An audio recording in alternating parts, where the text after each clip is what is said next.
Vals story part 7, Kelsey and Duane.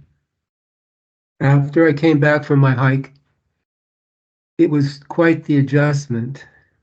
5 months living in the wild, and then having to come back to traffic, stores, crowds of people, and the general hodgepodge of society.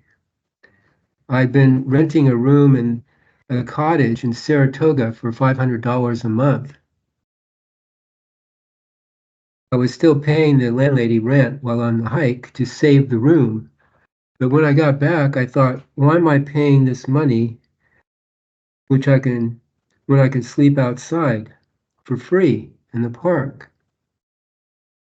Elodio, my helper, had done a good job maintaining my gardening route. I now continued my route. After work, would go to the restaurants and the library to do office work and continue sleeping outdoors. A month after I got back from the hike, a friend suggested I listen in on a SKYPE meeting led by Duane, the great writer. I was still in Eckankar and reasonably comfortable there, but when I heard what Duane had to say about life and the spiritual works, all things changed. I was introduced to singing the new you before bed, which replaced the Hugh mantra from Eckankar. I sang it for 10 minutes before bed. Had no dreams, but when I woke up, I recognized a subtle shift. It was similar to when you take a nap and somebody comes along and gently taps your shoulder to wake up. That, along with how Duane made sense of things, really made sense. It made so much sense that after a month, I mailed in my resignation letter to Eckankar, which I had been with for 40 years. A new era was beginning for me. Meanwhile, there was a young 22-year-old homeless gal in Virginia, Kelsey. She had found out about Duane's presentation a couple of months prior to me and had joined the SKYPE calls. If she was really sincere and wanted to step up and contribute, why not move over to the West Coast and work with me? Kelsey has since moved on. She didn't quite have the imagination to continue with the group and fell back into her personal self. But the years she was with us, she did contribute a lot. The homeless shelter near her town provided a free bus ticket to get her out to California. I met her at the bus station and we had a team. As I mentioned, I was working the gardening route during the day and sleeping in the parks at night. So we could get a more workable position, I bought a used 26-foot RV camper and was able to park it in a customer's driveway. He had RVs and had hookups for electricity, water, and sewer.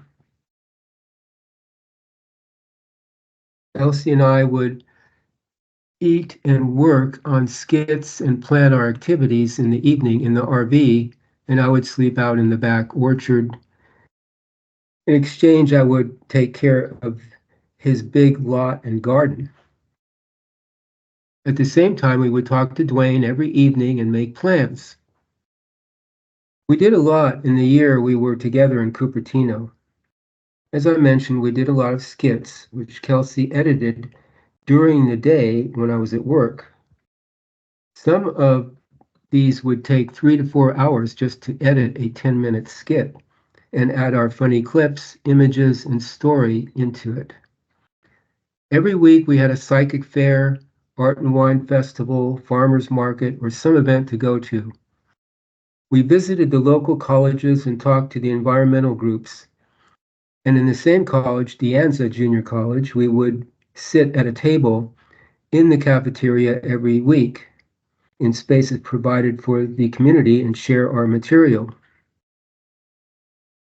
We tried to set up a concert at their big hall on campus, but didn't quite get that going. Duane had the idea I run for a seat on the city council since elections were just 3 months away. I jumped in as the Green candidate, was involved in debates and appeared on local TV station. I did manage to obtain 400 votes. The winner received 7,700 votes. But the idea was to get out there and get involved. All the time we were sharing about the environment and what's going on with the planet. It was something people could relate to and needed to be aware of before they went on to a more expansive view of life. After a year of this, we all decided it might be a good idea to move down to Huntington Beach and team up with DUANU. We would get even more done working closely together. We sold the RV and packed up my little Ford Ranger truck and moved in with DUANU. I decided to keep a day's worth of jobs that earned $300 and did the long commute every week. I would leave Thursday with a 7-hour drive, work Friday, and drive back Saturday. I didn't mind the long drive down Highway 5 through the San Joaquin Valley. Here again, Kelsey and I canvassed Orange County. We attended fairs and festivals. We spoke at surrounding city council meetings about re-greening parking and freeway strips with edible plants. We had a blog talk radio show where we interviewed health experts, conspiracy theorists, New Age types, environmentalists, spiritual leaders, and just the man on the street. We gave them exposure and they gave us exposure. DUANU had the 501c3 nonprofit status with the New Presentation Foundation, which we used as a reference. We had no members or followers. We were just presenting knowledge and awareness about what was going on in the world, including multidimensionality, if they were ready to listen. We really had a strong social media presence. DUANU had created over 3,000 Facebook groups. We joined many groups ourselves. Kelsey created over 80 websites under different titles, but always promoting awareness and stepping up and doing something beneficial for the planet. Meanwhile, 2 other new friends, Henry and Eric, joined us at the house to expand the team with more ideas and activities. They, along with Professor Ali, who also lived with us in the mobile home park in Huntington Beach, made for a lively time. Part 8, the ISSNESS life is. This is a good time to reflect upon what we really were doing. All we were doing and are doing is presenting knowledge and experiences that frankly are so unique that people have a hard time relating to them. This is understandable as people have been raised with the traditional religious, spiritual, metaphysical, and philosophical systems, and that's all they have come to know throughout the millions of lifetimes they have been reincarnating for. DUANU and the other real guides come along, introduce a brand new way of looking at things, new references, new opportunities. But like any habit, people have to make the decision to break out of their routine thinking and see it another way. They don't have to, and it's risky for their personal self, but the potential to see a lot more into the reality of things is here. The gods of man have created their own infrastructure of control throughout creation, and people not having any other references have bought into the belief, hope, and faith ideas.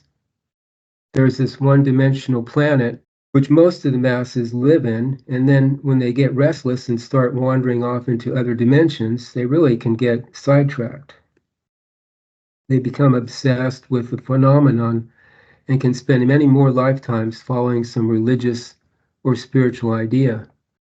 The concept of God can be replaced by simply referring to life as it is, looking at what is instead of looking at your ideas about what it is doing, what it is.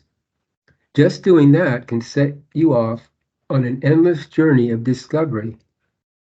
But you will need assistance because it is an unknown and invisible. That's where the real guides like DUANU will come along and point the way if you are really sincere. Life, or the ISSNESS life is, or reality, is invisible to the personal self. One must recognize it from the part of you that is the real you, the real awareness. You use your awareness to see what is taking place. This is the process to use to recognize the is. Your hint is that the is already complete. In creation, you're always chasing things. The best way to see where you came from, where you are at, and where you're going is to share. Everything is now, but we reference the past now for the personal self and the future so that we can compare what is real to what is not. But the greatest gift you share is a real wake-up. It's a benefit, including life itself. Everybody benefits. One really needs to step up, figure out, and take on the adventure because the old ways don't work anymore. They have been infected and no longer serve as a benefit. Each and every moment is new now. We don't need the old stuff. Nobody is really going anywhere. We are all in the here and now. Sidestep the mind and see the new moment. If you sing the new you sound before bed and watch your dream visions, you will be shown what is real. Pay attention to signs during the day.